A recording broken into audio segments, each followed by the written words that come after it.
mundo. Y por eso vamos a darle la bienvenida también, hablando de senadores, a la senadora y precandidata presidencial de Colombia, que está con nosotros, Paloma Valencia, para darle la bienvenida en el día de hoy. Senadora, muchísimas gracias. Buenos días, ¿cómo está?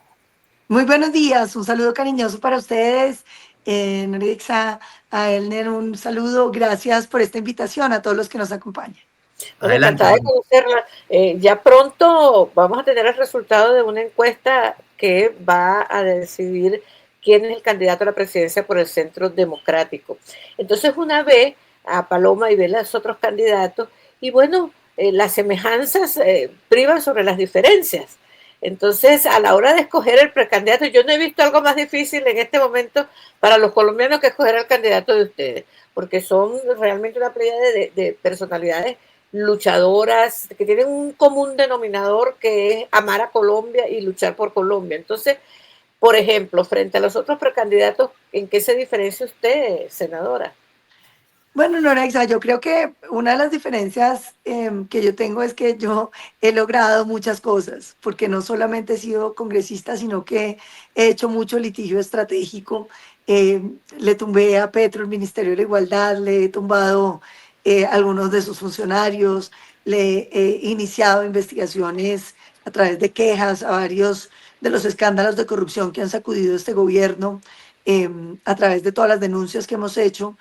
Tengo demandada la reforma pensional, pero también, fíjese qué curioso, he sido una líder en detenerles muchos de los proyectos nefastos que han tratado de presentar y al mismo tiempo la persona que se ha sentado con ellos para negociar algunos de los que hemos podido sacar, como la jurisdicción especial, como la jurisdicción especial agraria y como la reforma a la educación, que después lo hundieron vía unos paros quienes hacen parte del sindicato de FECODE, pero pues bueno, yo creo que tengo esa versatilidad de poder no solamente ser muy dura, sino de poder llegar a acuerdos y de poder conversar con sectores que son adversos a mi pensamiento político. Ahora, senadora, recuerden que también ella impulsó un voto de censura contra el que era ministro de Justicia, porque detrás de todo esto estaba impulsando también la constituyente, y que quiero hablar con usted sobre eso. Porque Petro anda que si para adelante, que si para atrás con el tema de la constituyente. Definitivamente, ¿qué va a pasar en Colombia? Se quieren atornillar él en el poder y lo quiere hacer a través de esta constituyente. Cuénteme, ¿qué pasa? ¿Esto va a prosperar o no?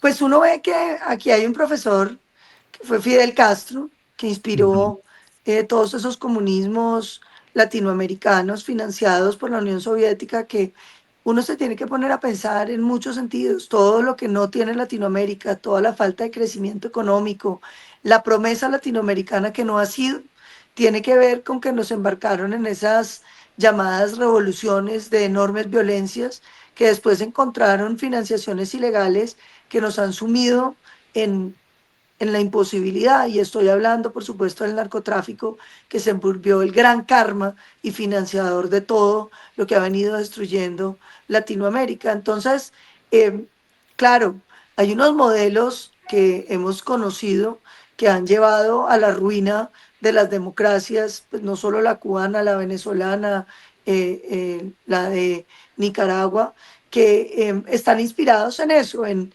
destruir los pequeños equilibrios de poderes de nuestros sistemas democráticos, y que por supuesto pasan por modificaciones constitucionales que les habilitan poderse quedar en el poder.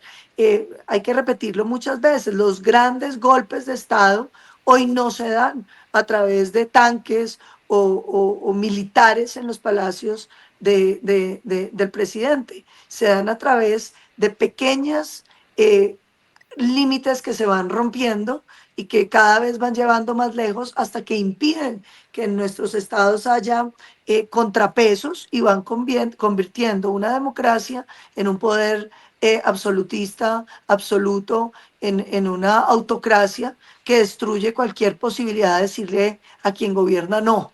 Cuando un gobierno ya no tiene quien le pueda decir no, uno está en una autocracia y ha perdido su democracia.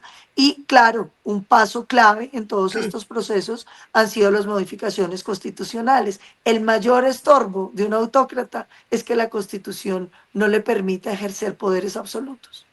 Correcto. Sí, en el caso de Colombia, claro, viendo el comportamiento del presidente Gustavo Petro, se preocupa, pero no tanto porque, por ejemplo, a propósito del nuevo aniversario del asalto al Palacio de Justicia, bueno, resulta que no está invitado Petro, no lo van a invitar porque, como sabemos, él fue uno de los que participó y alardea de ser del M-19 quien bueno, y esto se conmemora porque fue una masacre que hubo en Colombia y nadie lo olvida. Y es bueno sacarla a colación en este momento.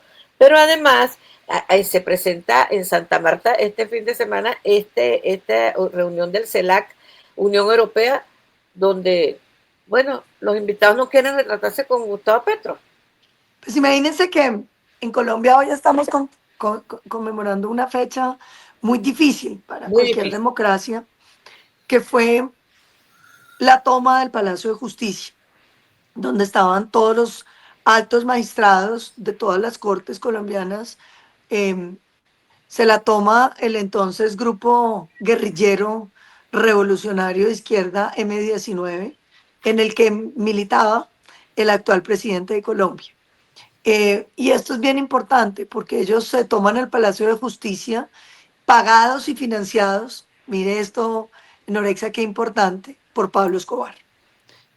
Porque lo que querían era destruir los expedientes que existían sobre la extradición a los Estados Unidos, que fue el mecanismo que utilizó Colombia para suplir las fallas que teníamos con nuestra justicia.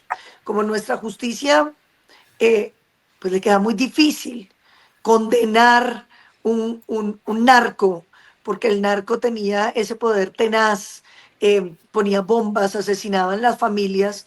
Se hicieron unos acuerdos con los Estados Unidos para que ellos se llevaran los narcos y los condenaran en los Estados Unidos. Y entonces empieza la campaña de Pablo Escobar y lo que llamaban el grupo de los extraditables, que eran aquellas personas que podían terminar en los Estados Unidos con unas amenazas feroces contra los funcionarios del Estado, contra los magistrados, y había una demanda de inconstitucionalidad de la extradición. Y entonces los jueces tenían que definir si la extradición podía salir o no. Pablo Escobar paga al grupo guerrillero M-19 para que se tome el Palacio de Justicia y destruya los expedientes de los llamados extraditables. Efectivamente, ellos entran allá con un presidente que había sido además muy amigo de los diálogos con los grupos insurgentes que llamaban entonces. Y entonces dicen que le van a hacer un juicio al presidente. El presidente, por supuesto, no asiste al juicio, sino que delega la función de recuperación del Palacio de Justicia en la fuerza pública. Una fuerza pública en aquel entonces no es la fuerza pública que tenía Colombia. Y en un operativo que fue muy complejo, la fuerza pública, ejército, policía, hacen lo que se conoce como la retoma del Palacio de Justicia, y los guerrilleros ultiman en un baño a todos los magistrados, disparándoles en la cabeza. Y esto es muy importante recordarlo en Colombia, porque aquí vuelve a surgir no solamente el M-19, sino el narcotráfico, del que estamos hablando, que ha sido el financiador de todas las violencias que han llamado revolucionarias, que no han sido sino un negocio que empezó con la financiación de los cubanos y los soviéticos, pero que ha terminado convertidos en carteles de narcotráfico gigantescos que han destruido todos nuestros países. Por eso el tema que ustedes estaban hablando sobre Venezuela es tan importante, porque Estados Unidos ha sido un aliado en la defensa de lo que queremos hacer para liberar estos países de esos negocios ilegales que nos han robado la soberanía, que nos han vuelto esclavos de la violencia. Y da mucha tristeza que haya quienes no entienden lo importante que es para Latinoamérica que los narcotraficantes no ejerzan el poder en nuestros países. Es importante lo que usted está diciendo. Lejos de eso, alardear de su solidaridad con Nicolás Maduro, que lo que hace es confesarse al final. Es una vergüenza. Un cartel de los soles. Lo de Nicolás Maduro, y perdónenme que yo lo repita después de haberlo entendido de varios académicos venezolanos con los que hemos tenido ocasión de conversar y nos lo han explicado muy bien, es una federación de criminales. Allá hay varias organizaciones criminales que tienen negocios que les han entregado, digamos, la licencia para usted controlar la frontera, usted mover la droga por tal sitio, usted sacarla, que incluye incluso el cartel de los soles que permeó la fuerza pública de Venezuela. Y ahí lo que estamos viendo, y esto es muy grave, es que esos grupos todos tributan al régimen, pero además lo respaldan. Entonces, las guerrillas colombianas, en especial la Segunda Marquetalia, las disidencias de las FARC y el ELN, entraron a la Federación Delincuencial de Maduro. Y entonces, el destino de este país, de Colombia, de la subsistencia de su democracia, está muy amarrado a que las cosas en Venezuela marchen por buen camino. Y el camino que tiene que tener Venezuela es la caída del tirano y que los Estados Unidos ayude a que salga Maduro. Porque es que de lo contrario, ese va a ser un cáncer que se puede comer a toda Latinoamérica. Es importante porque yo decía, y siempre lo digo, pese a Gustavo Petro, las instituciones en Colombia se mantienen firmes.